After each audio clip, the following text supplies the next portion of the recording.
Hi everyone, welcome back to the channel. So friend, चलिए आपके syllabus का topic 9 देखते हैं। Change of voice, active to passive. Voice मुख्य रूप से दो प्रकार के होते हैं। एक होता है एक्टिव वॉइस, एक होता है पैसिव वॉइस। एक्टिव वॉइस को हिंदी में बोलते हैं कर्तवाच्य और पैसिव को बोलते हैं कर्मवाच्य। कर्तवाच्य एक्टिव वॉइस क्या होता है? जिसमें सब्जेक्ट काम करने वाला कर्ता मुख्य होता है, जैसे Ram reads a book, Ram किताब पढ़ रहे हैं। पैसिव वॉइस में क्या होता है? जिसमें ऑब्जेक्ट जिस पर काम हुआ है कर्म मुख्य होता है, जैसे a book is read by Ram. तो इसमें अ बुक की प्रधानता है, इसमें राम की प्रधानता है। ये है डिफरेंस, ठीक है। सिलेबस के अनुसार हमें सिर्फ सिंपल प्रेजेंट और सिंपल पास्ट पर ध्यान केंद्रित करना है, लेकिन पिछले वर्षों के प्रश्नों में पीवाईक्यूज के ट्रैप फंसाने वाले प्रश्नों को भी हम ट्रिक्स के माध्यम से सॉल्व करना सीखेंगे। 4 रूल है जिसे आपको याद रखना है, 4 golden rules of voice change. Active से पैसिव बनाते समय ये 4 बदलाव हमेशा होते हैं। ये 4 बदलाव अगर आप देख लेते हैं एग्ज़ाम में, क्वेश्चन पेपर में, तो भी आप आंसर तक पहुंच जाएंगे आसानी से। कौन कौन से 4 बदलाव हैं देखिए। पहला है क्रॉस कनेक्शन। एक्टिव वाक्य का ऑब्जेक्ट उड़कर पैसिव वाक्य का सब्जेक्ट बन जाता है। पहला चेंज, सब्जेक्ट पीछे जाकर ऑब्जेक्ट बन जाता है। इतना आपको चेक करना है। दूसरा change, use of by the agent. नए ऑब्जेक्ट जो पहले सब्जेक्ट था उसके ठीक पहले हमेशा बाई के द्वारा लगाया जाता है। इसी को सिलेबस में विथ एजेंट कहा गया है। तो आपको ये चेक करना है कि जो आपने सब्जेक्ट को ऑब्जेक्ट बनाया है उस ऑब्जेक्ट के पहले बाई लगा है कि नहीं लगा है। जब तक बाई नहीं लगा दिखेगा वो पैसिव वॉइस नहीं होगा। ये मान के चलना है आपको एग्जाम में, ठीक है। वर्ब की third form we three, passive voice में हमेशा 100% वर्ब की थर्ड फॉर्म वी थ्री ही लगती है। अगर विकल्प में ऑप्शन में वी थ्री नहीं है तो वह विकल्प तुरंत गलत मान लें, उसे एलिमिनेट कर दें। क्लियर है। चेंज ऑफ प्रोनाउन, सर्वनाम में बदलाव। आई बदलता है बाई मी में, वी बदलता है बाई अस में, यू बदलता है बाई यू में, ही बदलता है बाई हिम में, सी बदलता है बाई हर में और दे बदलता है बाई देम में। इसे आपको याद रखना है। चलिए देखते हैं सिंपल प्रेजेंट टेंस, सामान्य वर्तमान काल। तो एक्टिव वाक्य में वर्ब की फर्स्ट फॉर्म वी वन या वी वन प्लस एस या एस होगी, जैसे राइट, राइट्स, प्ले, प्लेस, इस टाइप का। Active structure subject plus V one S या एस, फिर ऑब्जेक्ट। पेसिव स्ट्रक्चर क्या होगा? ऑब्जेक्ट आएगा, उसके बाद is am are plus V three, verb का थर्ड फॉर्म, फिर बाई आएगा जो जरूरी है, फिर आएगा सब्जेक्ट। एग्जाम्पल है यहाँ पे देखिए।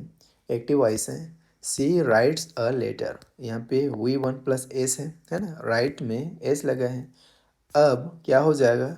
ये सब्जेक्ट है, ये ऑब्जेक्ट है, तो ऑब्जेक्ट कहाँ आ जाएगा? सामने आ जाएगा, तो ये हो जाएगा ऑब्जेक्ट बन गया सब्जेक्ट। अब ये सब्जेक्ट है अ लेटर, और जो सब्जेक्ट इसमें था वो बन जाएगा ऑब्जेक्ट। अब ये ऑब्जेक्ट है। बाई हर, सी का किस में बदला? बाई हर में बदला, ठीक है। अब एस या ई एस है तो हेल्पिंग वर्ब क्या लगेगा? पेसिव में इज एम आर में से कुछ लगेगा। तो क्या है? तो अ लेटर है तो क्या लगेगा? इज लगेगा। A letter is written by her, written. Write का third form written V three, ठीक है। इस तरीके से पैसिव वॉइस बनता है। जैसे दे प्ले क्रिकेट, तो क्या हो जाएगा? Cricket is played by them. Clear है। सिंपल पास्ट टेंस, सामान्य भूतकाल। एक्टिव वाक्य में वर्ब की सेकंड फॉर्म वी टू होगी, जैसे रॉट, प्लेड, गेम। स्ट्रक्चर कैसे होगा? तो सब्जेक्ट प्लस वी टू, फिर ऑब्जेक्ट। पैसिव स्ट्रक्चर क्या होगा? ऑब्जेक्ट आएगा पहले, लास्ट में सब्जेक्ट आएगा। उसके बाद देखिए ऑब्जेक्ट के बाद क्या आएगा? वाज, वर आएगा और वी थ्री, बाई लगेगा, फिर सब्जेक्ट, ठीक है। जैसे देखिए एक्टिव है, he wrote a letter, V two है। राइट का सेकंड फॉर्म दिया है रॉट, तो अब यहाँ पे देखिए अ लेटर पहले आ जाएगा, ये हो गया अ लेटर। उसके बाद अ लेटर के साथ क्या आएगा? वाज, वर, तो वाज आएगा, अ लेटर है इसलिए वाज हो जाएगा। रॉट का क्या हो जाएगा? रिटर्न हो जाएगा वी थ्री, क्लियर है। फिर बाई लगेगा, और ही का क्या हो जाएगा? हिम हो जाएगा, बाई हिम। इस तरीके से पैसिव वॉइस बनेगा। अब देखिए प्रीवियस और question trap. Double object sentence, दो कर्म वाले वाक्य, बी एड 2025 में पूछा गया था। कभी कभी एक वाक्य में दो ऑब्जेक्ट होते हैं, एक इंसान और एक निर्जीव चीज। व्यापम आपको विकल्पों में कंफ्यूज करेगा, या फिर पंडित सुंदरलाल शर्मा ओपन यूनिवर्सिटी की ही बात क्यों ना करें। देखें PYQ question, change into passive voice, the king gave him a reward. अब यहाँ पे देखिए वी टू गेव है, यानी वाज, वर प्लस गिवन आएगा। यहाँ दो ऑब्जेक्ट हैं, हिम एक इंसान और एक है अ रिवार्ड जो कि एक चीज़ है। ऑप्शन दिया था a reward was given by him to the king, गलत अर्थ निकल रहा है ना। He was given a reward by the king, सही, जो कि सही भी था।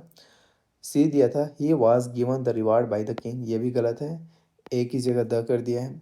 और डी था he was given by the king a reward, structure ही गलत है ना। तो इसका सॉल्यूशन कैसे हुआ है, जब दो ऑब्जेक्ट हो तो इंसान वाले ऑब्जेक्ट हिम को आगे लाकर ही बना देना सबसे सही और सुरक्षित होता है। ही was given a reward by the king, तो यहाँ पे जो हिम था उसे हमने सब्जेक्ट मान लिया है और ही बना के उसे पहले ला दिया है। और जो अ रिवार्ड है ना, जो चीज़ है दूसरा ऑब्जेक्ट है उसको हमने बाद में रखा है। क्लियर है। Reverse voice passive to active PYQ bonus trick देखिए। बीएड 2024 में व्यापम ने उल्टा प्रश्न पूछ लिया था, उन्होंने पैसिव वाक्य दिया और एक्टिव पूछा, इसलिए आपको हेल्पिंग वर्ब सहायक क्रिया देखकर टेंस पहचानना होता है। कैसे करेंगे तो चलिए देखते हैं। पीवाईक्यू ट्रैक 2 बीएड 2024 का क्वेश्चन देखिए। क्वेश्चन है the piano was being played by Reema, choose the correct active voice. अब इसका एक्टिव वॉइस बताना था, तो यहाँ पे समझिए अगर पेसिव वॉइस में बीइंग लगा है तो इसका मतलब ओरिजिनल एक्टिव वाक्य कॉन्टिन्यूस टेंस में रहा होगा, है ना। क्यों, क्योंकि बी के साथ आईएनजी लगा, आईएनजी वाला फॉर्म था। चूँकि वाज बीइंग है इसलिए उत्तर में क्या आएगा, यहाँ पे आएगा वास आएगा प्लस आईएनजी आएगा, है ना। वास प्लस आईएनजी आएगा, तो कैसे बनेगा, वास प्लस आईएनजी ही देख लीजिए, वास है ही नहीं इसमें, गलत हो जाएगा। रीमा इज़ है तो गलत हो जाएगा। उसके बाद पियानो वाज प्लेइंग रीमा, अब पियानो वाज प्लेइंग रीमा क्या बता, मतलब ही क्या नहीं कर रहा है, पियानो और रीमा को बजा रही थी क्या हो गया, ये तो गलत हो गया है ना।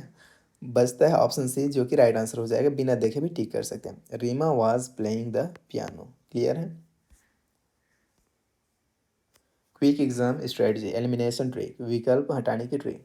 परीक्षा में पूरा वाक्य खुद से नहीं लिखना होता, सिर्फ 4 विकल्पों में से गलत विकल्पों को हटाना होता है और ये ट्रिक्स लगाए। आप क्या करेंगे देखिए, पहला स्टेप तो वाक्य में क्रिया वर्ब को देखें। वी वन प्लेस जैसा है तो विकल्प में is am are plus V three ढूंढें, बाकी सब काट दें, आप आंसर तक पहुंच जाएंगे। अगर वाक्य में वी टू प्लेड गेव है तो विकल्प में वाज वर देखना है आपको और वी थ्री ढूंढना है। ये दोनों का कॉम्बिनेशन अगर आपको जिस ऑप्शन में दिख गया 99% श्योरिटी है, 99% चांसेस है कि वही राइट आंसर होगा। क्लियर है। स्टेप 2 चेक करें क्या वी थ्री थर्ड फॉर्म लगी है। बिना वी थ्री वाला विकल्प 100% गलत है, ठीक है, आपको वी थ्री देखना है पैसिव वॉइस में।